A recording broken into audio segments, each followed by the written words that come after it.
Hello, I'm Tricia Springer, and I'm your host on this Rand McNally video trip to 3 fantastic island resorts: Bermuda, the Bahamas, and Jamaica. We'll start here in Bermuda, which has sort of a British flavor, then go south to the Bahamas, just off the coast of Florida, and finally, we'll tour Jamaica, a true Caribbean playground. On this video trip, we'll explore each of these resort areas in detail, see how each is different from the others, and find out what there is to see and do. Then I'll give you information on each area that'll make your trip easier and a lot more fun. Things like how to get there, how to get around, what sort of weather to expect, how to dress, and more. But we have a lot of ground and ocean to cover, so let's get started. Bermuda is in the southern Atlantic, just 600 miles off the Carolina coast. Bermuda appears to be a single fishhook-shaped island, 22 miles long and 2 miles wide, but actually it's some 150 islands, and all the major ones are connected by bridges and causeways. Bermuda is one of the most beautiful islands in the world. Pastel-painted houses topped by white limestone roofs sit on hills covered with jade green grass and bright red flowers.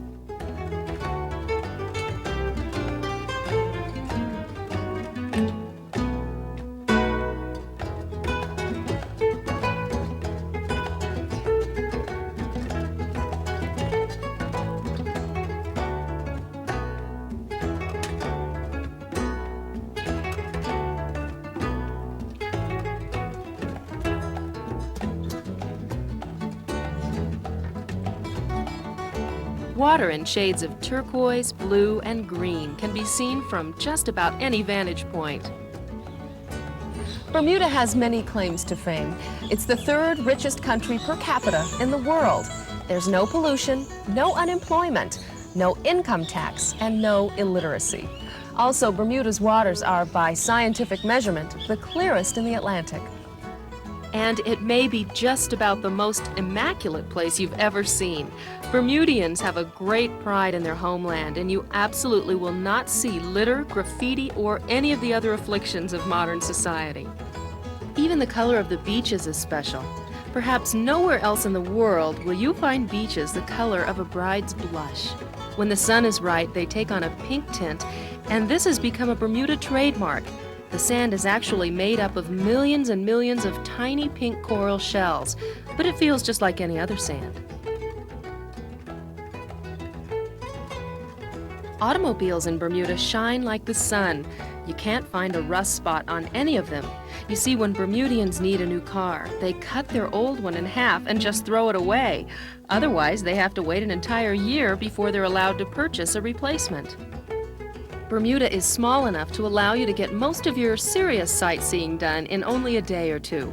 So with that in mind, let's take a closer look, starting with the city of Hamilton in the center of the island. Hamilton is the capital city and has a personality reflecting its British heritage.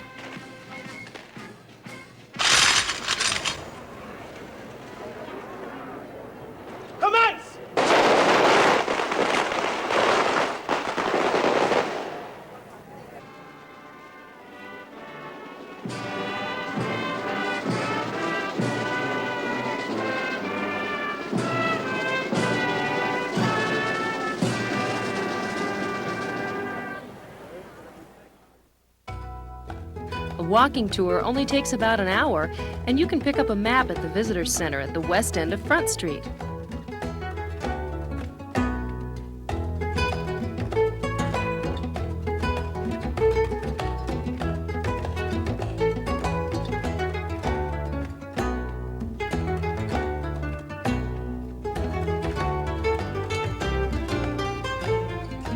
Front Street is the center of activity for tourists in Hamilton.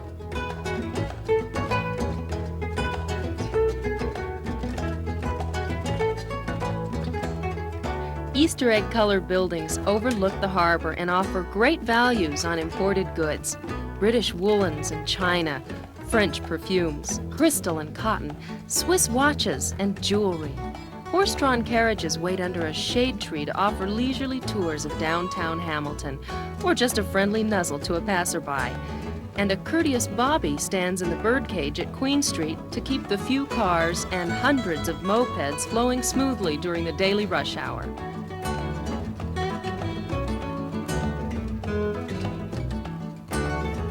The tour also takes you through the complex of buildings that house Bermuda's government, including City Hall with its spectacular weather vane. Just outside of Hamilton is historic Fort Hamilton.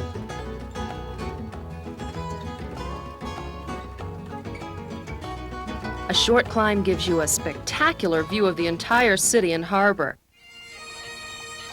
And it's also the place to see a skirling ceremony, complete with bagpipes and Scottish dancing.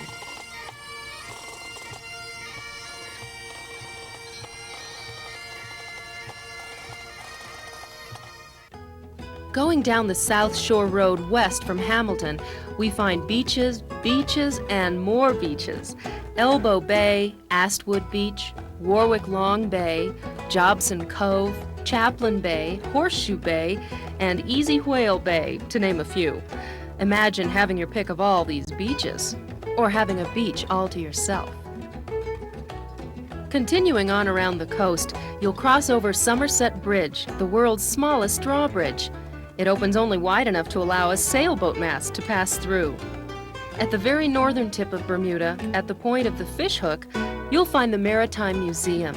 If you have a love for the sea, this is a place you shouldn't miss. At the end of the American Revolutionary War, the defeated British lost control of the eastern seaports, and so they retreated as far as Bermuda and built here the Royal Navy Dockyard, an immense seat of power. And it was from here that they controlled the entire western Atlantic for another 100 years, clear up until the time of World War I. In 1975, this became the Maritime Museum, and Queen Elizabeth herself was here to commemorate the occasion. If you're lucky, Douglas Little, the museum curator and a swashbuckling attraction in his own right, will show you through the nautical exhibits. Of course, the treasure room with gold from the 1609 wreck of the Sea Venture is where everyone seems to linger just a little longer. If you go out of Hamilton the other way, down the South Shore Road east, you'll find Bermuda's beautiful botanical gardens. They're immaculately kept, and the colors are fantastic. A truly special garden is the one designed for the blind. All the plants were selected because of their special scents. The South Shore Road also takes you to the old town of St. George, Bermuda's oldest settlement. Wander the narrow streets designed for horses and wagons. Explore narrow alleys hidden between gumdrop bright houses, freshly painted in dazzling pink, sky blue, and cinnamon. Take a minute to climb the steps to St. Peter's, the oldest Anglican church in the Western Hemisphere. The town of St. George was evolved without a plan, and that's a big part of its charm. Footpaths trod by early settlers grew into a maze of narrow lanes that crisscross the hill above King Square. And when you stroll down these little alleyways, you feel magically transported back to the 17th century.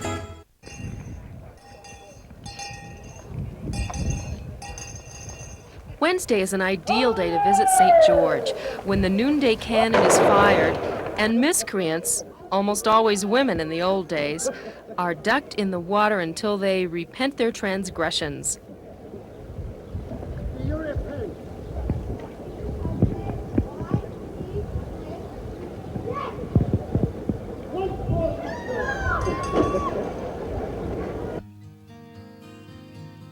At St. George, you also can climb aboard a replica of the 300-year-old ship Deliverance and pose for a picture in the old stocks and pillory in King Square. History buffs will also enjoy nearby Fort St. Catherine, with guns and cannons still in place, and replicas of the British Crown jewels on display. Besides these points of interest, Bermuda has much more to recommend it. Of course, being an island complex, water sports are among the most popular. Anyone can sail here, and you can skipper your own boat or sign on one of the several schooners that cater to groups.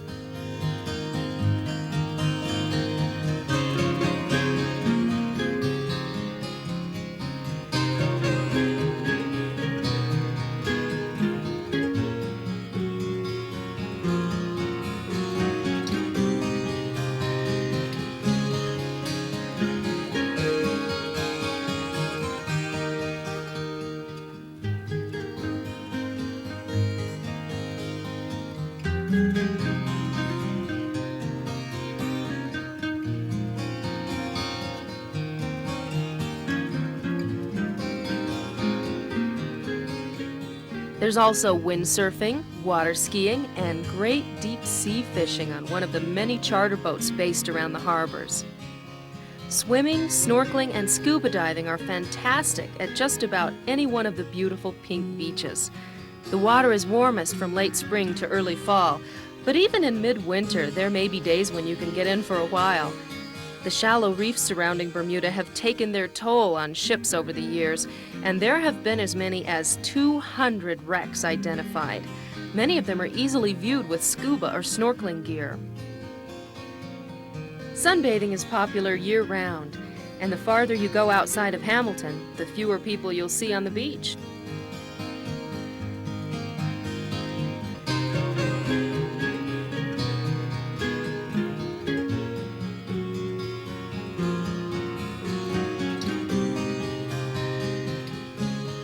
Tennis has been a passion here for over 100 years. In fact, the game was introduced to America by way of Bermuda. There are over 100 courts available, but don't forget your sneakers and tennis whites. They're required on most courts.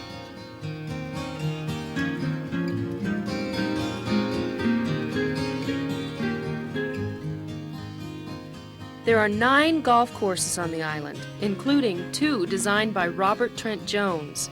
The views of the Atlantic are so beautiful, you may have trouble keeping your eye on the ball.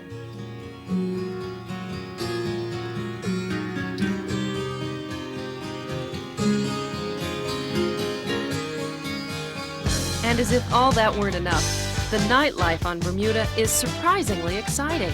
There are great discos like the Club and Cocobamba, where you can dance to the wee hours of the morning.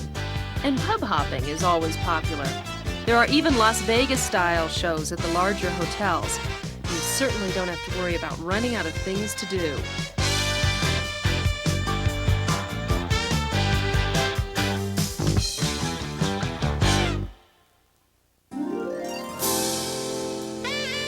Bermuda classifies its lodging into 4 basic categories.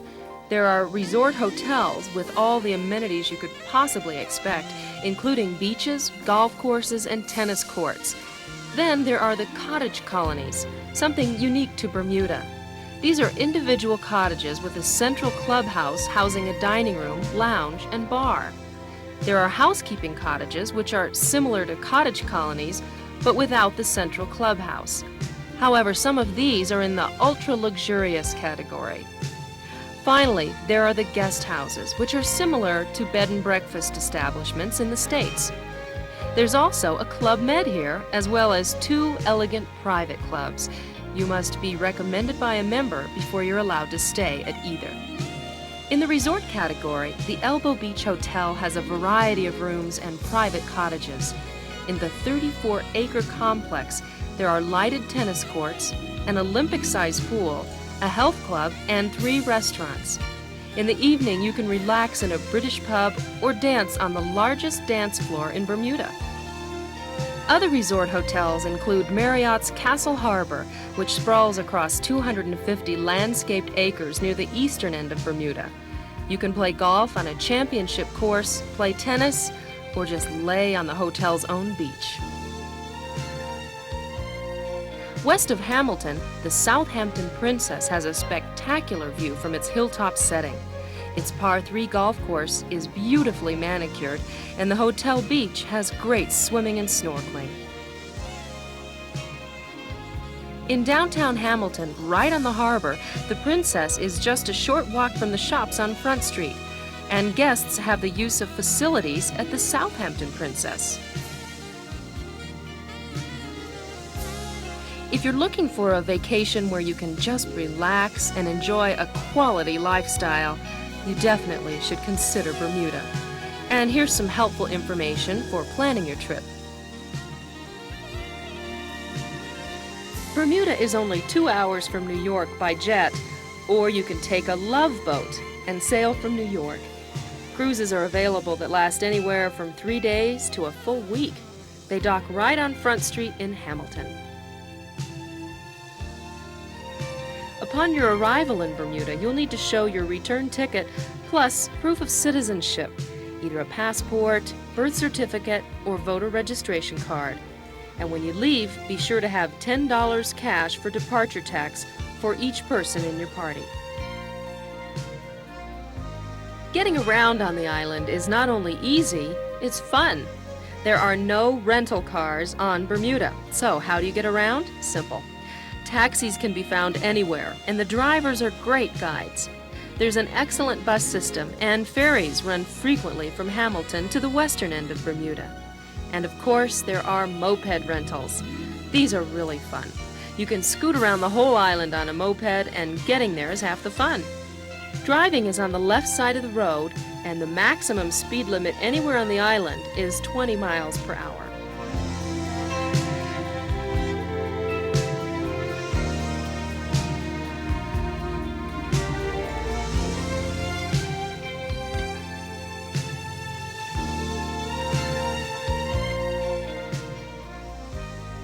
Bermuda has a subtropical climate with moderate weather year-round and no rainy season. From May through November, the daytime highs are usually in the low 70s to low 80s, with a nighttime average in the 70s. A spring-like winter lasts from December to March, when daytime temperatures in the high 60s are perfect for tennis, golf, shopping, and sightseeing.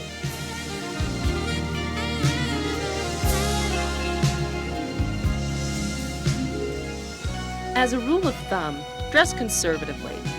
Remember the strong British influence. Bathing suits, abbreviated tops, and short shorts are not acceptable except at beaches and pools. Also, bare feet and hair curlers are not acceptable anywhere in public. It's an offense to ride cycles or appear in public without a shirt or just wearing a bathing suit top. Most restaurants and nightclubs require gentlemen to wear a jacket and tie in the evenings. The U.S. system of 110 volts or 60 cycles is standard, so a voltage converter isn't necessary. However, a 3-prong to 2-prong adapter is always a good idea. Bermuda's dollar is equal to 1 U.S. dollar. American currency and traveler's checks are accepted everywhere. Many restaurants, shops, and some large hotels accept credit cards, but some don't, so make sure you ask before you get embarrassed by a shortage of cash.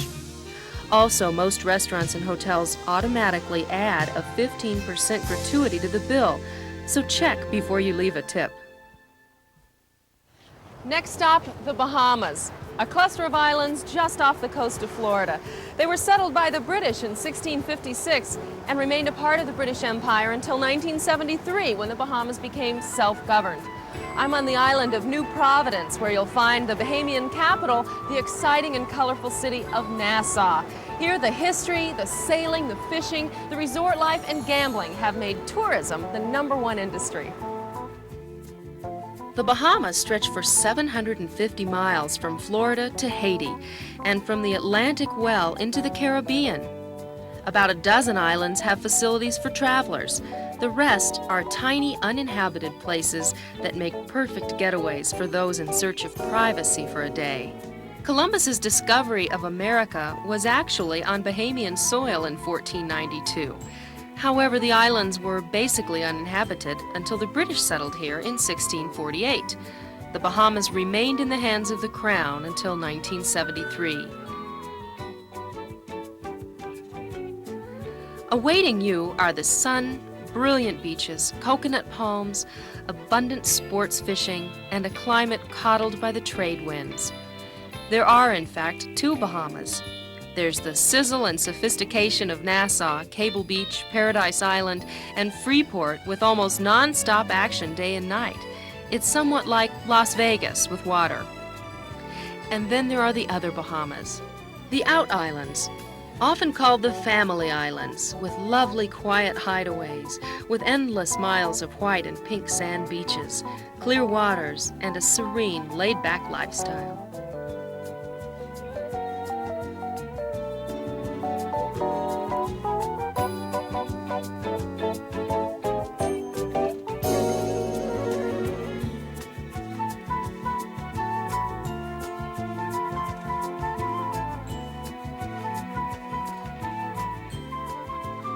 We'll start our tour with the island of New Providence and the city of Nassau, the capital of the Bahamas.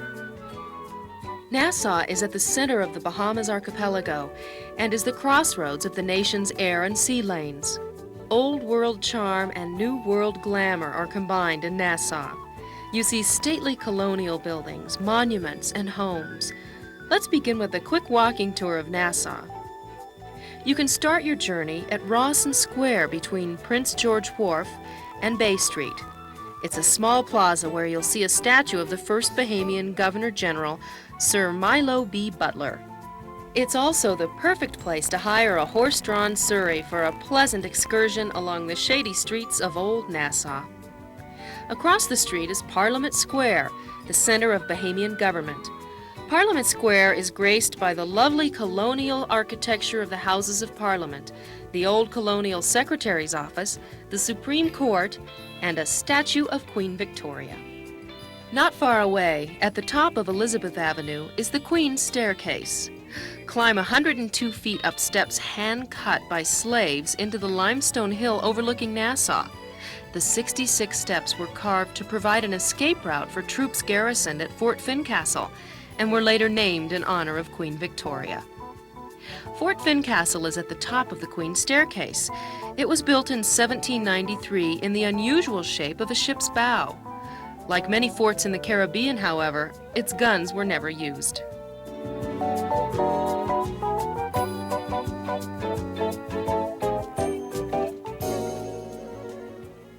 Overlooking Fort Fincastle is Nassau's Water Tower, the highest spot on the island. It offers an elevator ride to an observation deck on top. There, you get a spectacular view of Nassau and just about everything else on the island.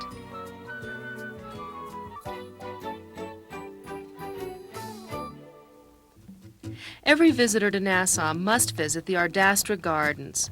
There are tropical gardens, an attractive zoo, and friendly parrots.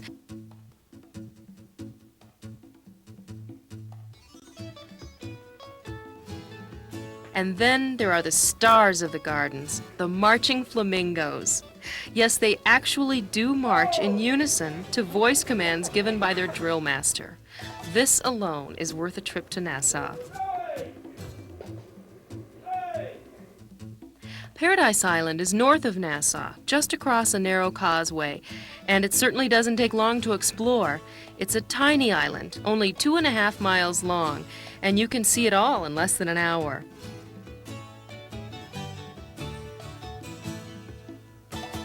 There's beautiful Paradise Beach. The name describes it rather perfectly.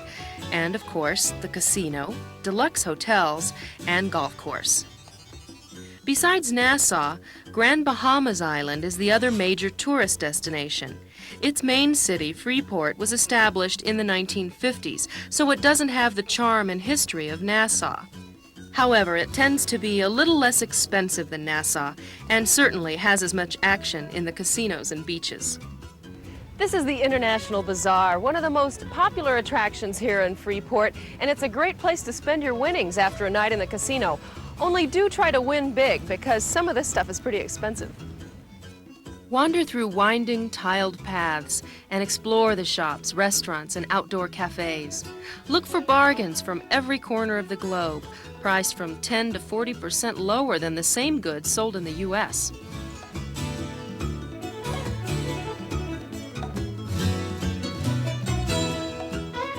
Find the finest perfumes, crystal, and emerald jewelry.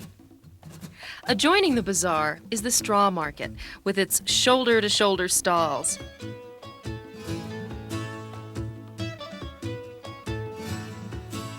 Vendors compete for your attention to their t-shirts, hats, and handmade straw goods. Be sure to bargain on price, as it's expected and half the fun.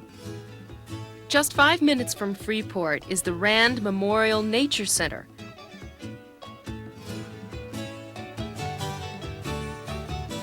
The center offers a look at the ecology of a Bahamian forest, and it's beautiful and informative.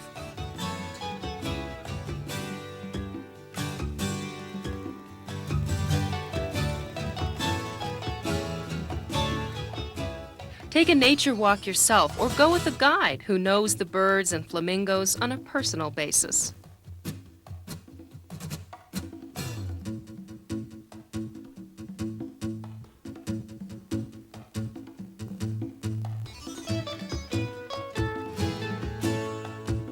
Or visit a different kind of garden, the Garden of the Groves.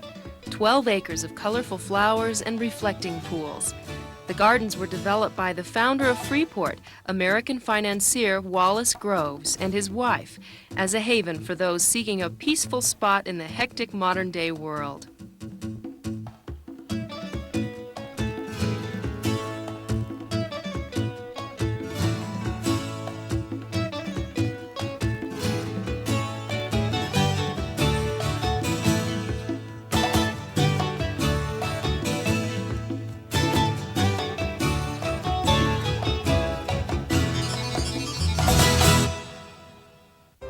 If you'd like to scuba dive or would like to learn how, the Bahamas are a great place.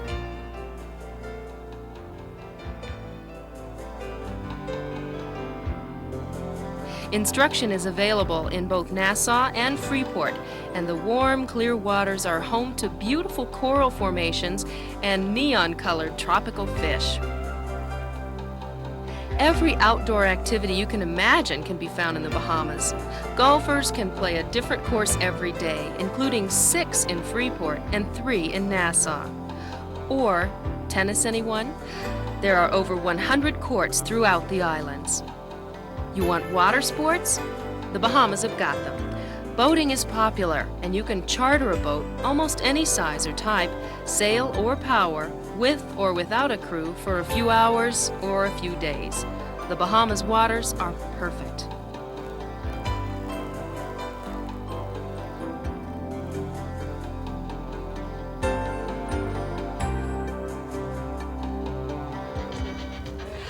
I can tell you, you won't want to come to the Bahamas without taking advantage of one of the many opportunities for sailing. So we decided to take a sunset dinner cruise aboard the Wild Harp.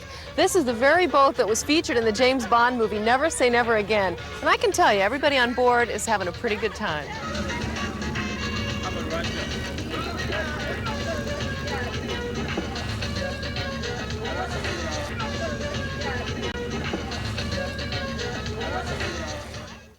If you want more hands-on boating, you can rent sail or power boats in just about any size, with or without a captain. You'll find the waters in the Bahamas ideal for skippers of all types. Or you can join the challenge of breaking another of the world records for marlin, dolphin, swordfish, and other big game fish found in Bahamian waters. If that's still not enough, try water skiing, windsurfing, parasailing, jet skis, or a water cycle. And when the sun goes down, the action really picks up.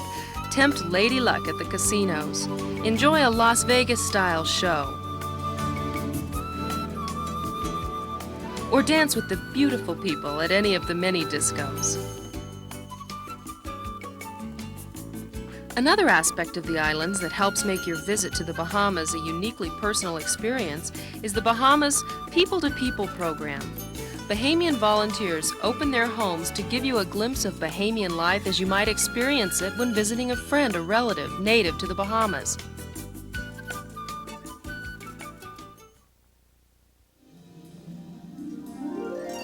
There are many fabulous places to stay in the Bahamas.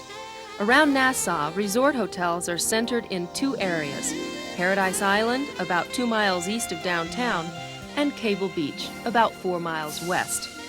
There are also several good hotels within Nassau itself. On Paradise Island, the Paradise Island Resort and Casino offers the Paradise Towers and the Britannia Towers, where every room has a great view.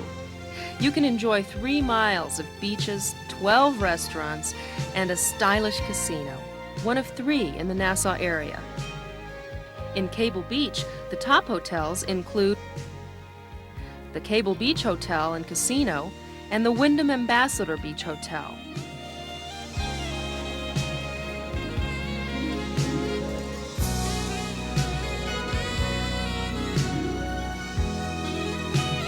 There are 2 casinos and beautiful beaches along the oceanfront.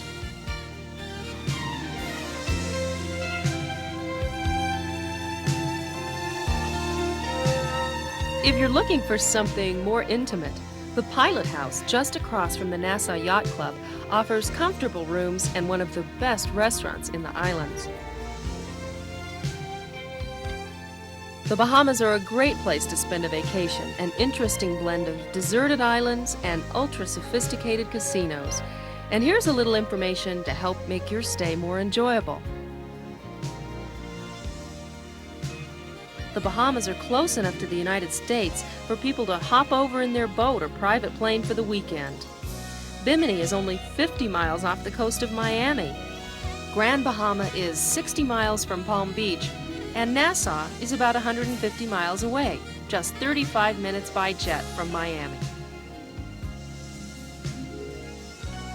If you're a citizen of the U.S., Canada, or United Kingdom, you don't need a passport for a visit that extends less than 3 weeks, provided you have adequate identification, such as a voter registration card or birth certificate, as proof of citizenship. When you leave, you'll have to have $5 cash per person for a departure tax. Getting around on the major islands is easy and can be fun. There are many taxis, and rates can be either fixed or metered. There's also a very good municipal bus system in both Nassau and Freeport. Rental cars are available at the airports. Your driver's license is valid for 3 months here. Motor scooters are available at most hotels, and helmets are compulsory. Remember, driving is on the left side of the road in the Bahamas, and speed limits are lower than in most countries. The Bahamas enjoy the idyllic climate people associate with the tropics. The Gulf Stream bathes the Bahamas' western coast, and steady trade winds blow from the southwest. As a result, temperatures, even in the most northern islands, seldom drop below 60 degrees Fahrenheit or rise above 90 degrees Fahrenheit. A casual and informal spring-summer wardrobe is appropriate for day and evening. You'll probably spend most days in swimwear, shorts, slacks, or jeans. In the evening, depending on your choice of dinner and activities, you might want to wear more formal attire. It won't look out of place in the casinos, elegant restaurants, and night spots. Hotels have 120-volt outlets available in each room, so your hair dryers, curlers, and shavers can be used without a converter.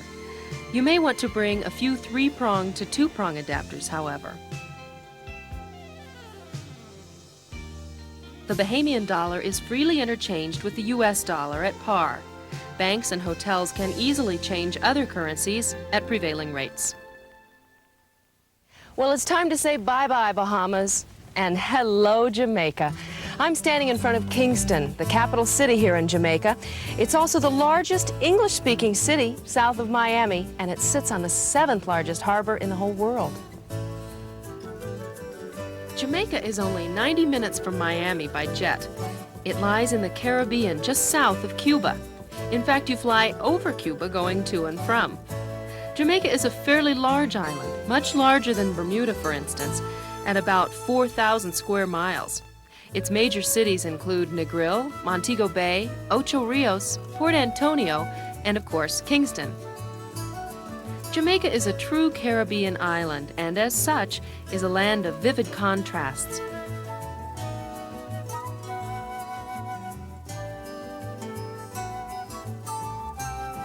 Jamaican women stroll beside the road, balancing heavy loads on their heads. Native craftsmen sell beautiful carvings from a roadside stand. The national motto is "No problem," and that's just what most visitors to Jamaica experience. We'll start our tour of Jamaica on the south coast, in Kingston. Then we'll drive around the eastern end of the island to Port Antonio and Ocho Rios on the north shore, and finish up in famous Montego Bay. Kingston is an interesting city, but not a major tourist destination. Most visitors come here on business, but for those who can find time, there are several worthwhile attractions. One of these attractions is Devon House on Hope Road. It was built in 1881 by a Jamaican millionaire, regarded as one of the finest examples of Jamaican domestic architecture today.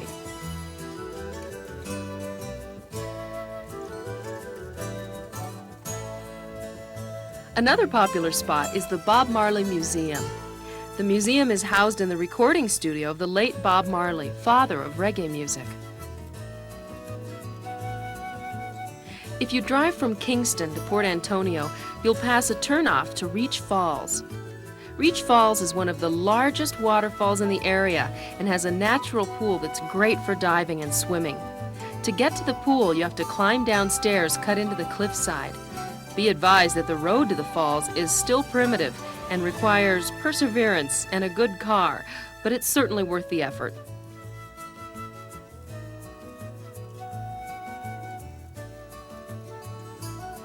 Our first stop on the North Shore is Port Antonio. Port Antonio is a seaside town nestled next to the verdant hills of the most tropical part of Jamaica. There's a breathtaking view of the entire area from the veranda of the Bonnie View Hotel.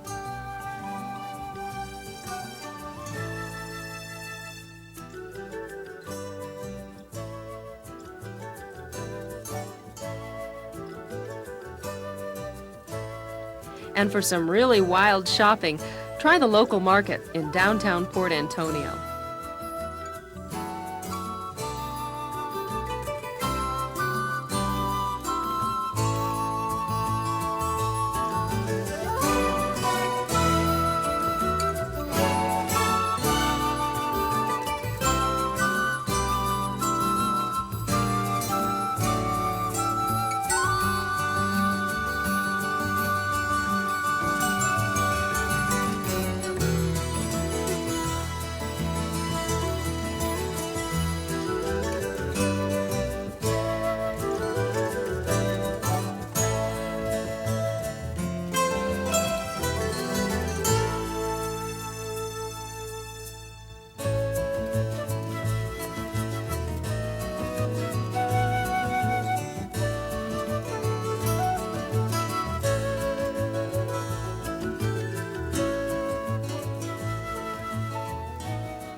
For snorkeling, try the Blue Lagoon.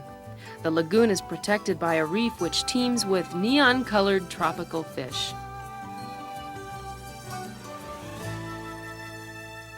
Nearby, a thatched roof restaurant offers great seafood and a cool drink. It was originally built as a set for the movie Camp Paradise. Navy Island, a small island just offshore from Port Antonio, was once owned by Errol Flynn, who lived here in his later years. Today there's a brand new resort complex hidden among the tropical foliage, and a small boat makes regular runs between the island and the mainland.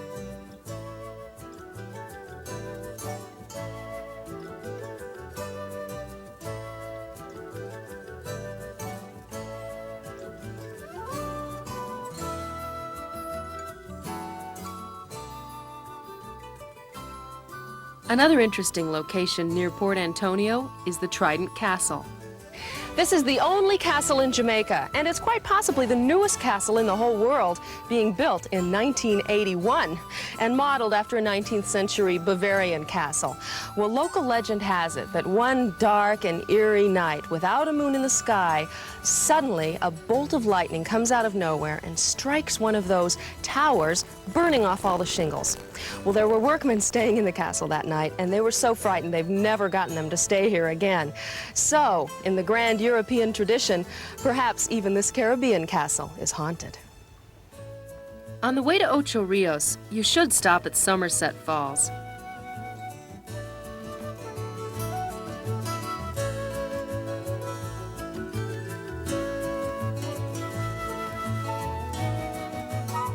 Here you take a boat ride past one set of falls into a large crevice to a second set of falls. You have to leave your shoes on shore, as the homemade boat usually has about a foot of water in the bottom.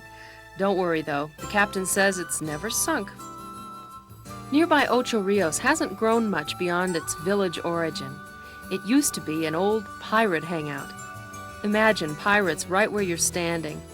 Ocho Rios also offers interesting things to see and do. You can visit Shaw Park Gardens, where there's a spectacular view of the area and equally spectacular landscaping. Dunn's River Falls, possibly the most photographed spot in Jamaica, is just west of Ocho Rios. You can follow a guide all the way from the sea to the top of the falls, a climb of some 600 feet. Here, giant water-washed steps climb from the sea into the hills.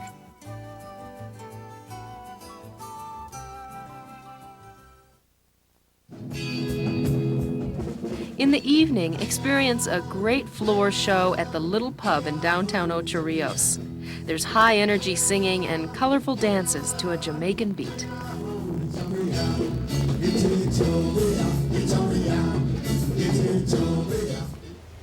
This is Columbus Park between Ocho Rios and Montego Bay, and behind me is Discovery Bay. It's called that because it was this very spot in 1494 where Columbus came ashore and discovered this island. It was his second voyage and he was looking for gold. Instead, he found the land of wood and water, Jamaica. Falmouth is the next point of interest on our tour.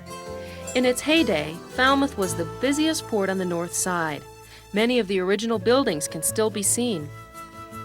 Falmouth offers two especially interesting attractions. One is the famous rafting tour down the Martha Brae River. Relax on a bamboo raft propelled by the gentle river and a pole deftly wielded by an experienced raftsman. It's a pleasant way to spend a morning.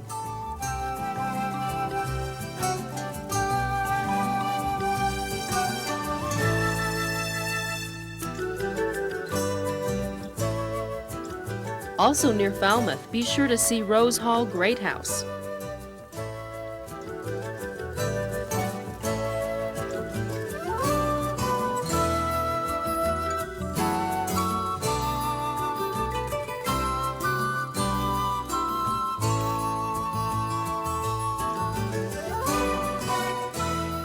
The restoration and trappings at Rose Hall are quite impressive, yet they're really overshadowed by its famous legend. Annie was an Englishwoman schooled in the black arts of voodoo by a Haitian priestess. She came to Jamaica, and at the age of 18, she married John Palmer, who was the owner of Rose Hall. Well, 3 years later, Palmer was poisoned, reportedly by Annie. She was very pretty and petite, but she was quite the little sadist. She strangled a second husband and stabbed a third, and then she took up numerous slaves as lovers, and when she grew bored with them, she murdered them. Well, finally, the slaves rebelled, and in 1833, they murdered Annie while she slept. Naturally, Rose Hall is now said to be haunted by the ghost of the White Witch, and you can see her grave here when you come to visit Rose Hall. Legend aside, the Rose Hall Great House is one of the most impressive residences on the island. Our final stop on our tour of Jamaica is famous Montego Bay. It is really the most tourist-oriented city on the island, and also the most convenient since it has one of the two international airports. It's also a favorite stop for a number of cruise ships. The town itself is fairly small and takes only a few minutes to tour. You can get a great overview of the entire area from the Richmond Hills Hotel patio. In the center of town is Sam Sharp Square, named after a rebel slave leader and national hero who led the Christmas Rebellion in the early 1800s. The square is alive with activity and is a good place to see the real residents of Montego Bay.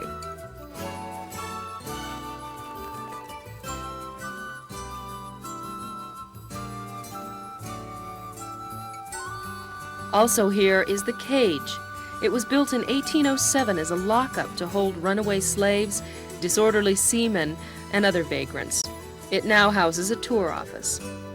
The St. James Parish Church, built in 1775 and finished in 1882, is regarded as one of the finest churches in Jamaica. The building is in the form of a Greek cross with the bell tower at the western end. In the evenings, you can attend the Cornwall Beach Party, where there's a buffet dinner and dancing to reggae by the sea. And almost every recreational activity is available in Jamaica. Water sports abound with swimming, snorkeling, sailboats, and windsurfers. The water is always warm and crystal clear. There are beautiful golf courses in each resort area, and the view alone should improve your play. Jamaica has a wide variety of accommodations available throughout the island.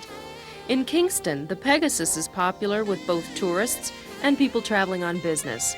There's a nice pool as well as tennis courts, and it's convenient to downtown. In Port Antonio, the Trident Hotel is simply spectacular.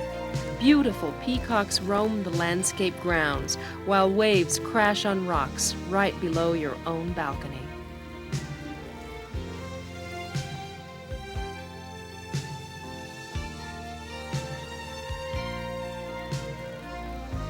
The Plantation Inn in Ocho, Rios is rated as one of the top 300 hotels in the world.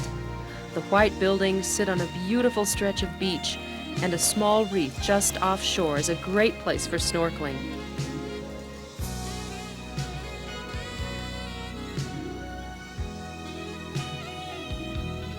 Also in Ocho Rios, the Sans Souci is another of the world's best hotels and has spring-fed mineral baths as one of the amenities.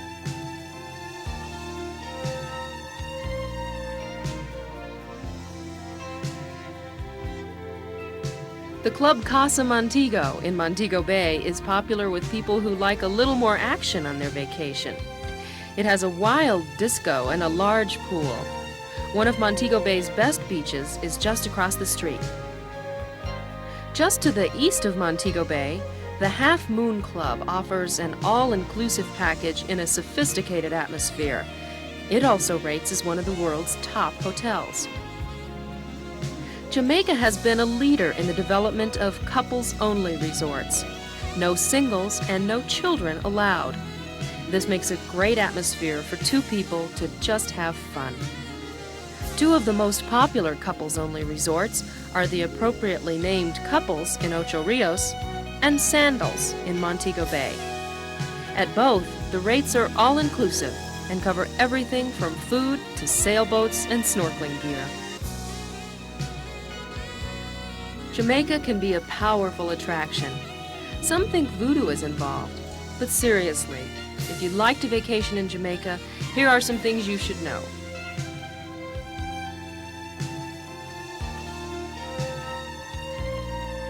Jamaica has two excellent international airports, one in Kingston and one in Montego Bay. A number of airlines make stops at both. Cruise ships also frequent the northern ports of call and are a great way to visit several of the resort areas. To enter Jamaica, you need proof of citizenship and a ticket for an onward destination for a visit not exceeding 6 months. Proof of citizenship is a passport, British certificate, naturalization papers, or birth certificate. When you depart, you'll need $8 cash per person for departure tax. You can rent a car at either airport, but be forewarned, driving is on the left, usually, and speeds tend to be a little faster than you might expect. Everyone seems to use the defensive tactic of tooting their horn at every opportunity. Taxis are easily found in the tourist areas and rates are posted. And to get from city to city, there are limousine services and frequent commuter flights.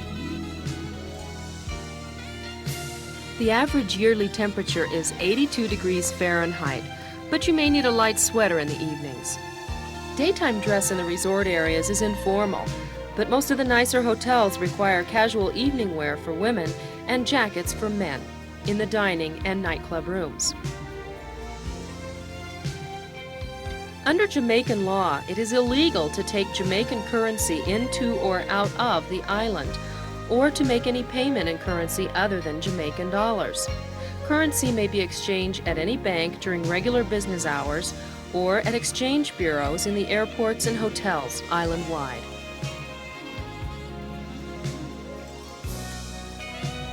"110 volts or 50 cycles is standard.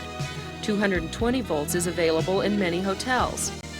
Clothes irons and blow dryers will work without converters, but again, you'll probably want some 3-prong to 2-prong adapters. Thanks for joining us on our trip to Bermuda, the Bahamas, and Jamaica. I had a wonderful time. I certainly hope you did too. Now remember, you can find a Rand McNally video trip to just about any vacation spot you could think of. So look for those Rand McNally video trips in your favorite video store or bookstore. I'm Tricia Springer. Have a great vacation.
There are many other Rand McNally programs to great vacation destinations around the world. For a free brochure, call this toll-free number or ask for Rand McNally VideoTrips at your favorite video store or bookstore.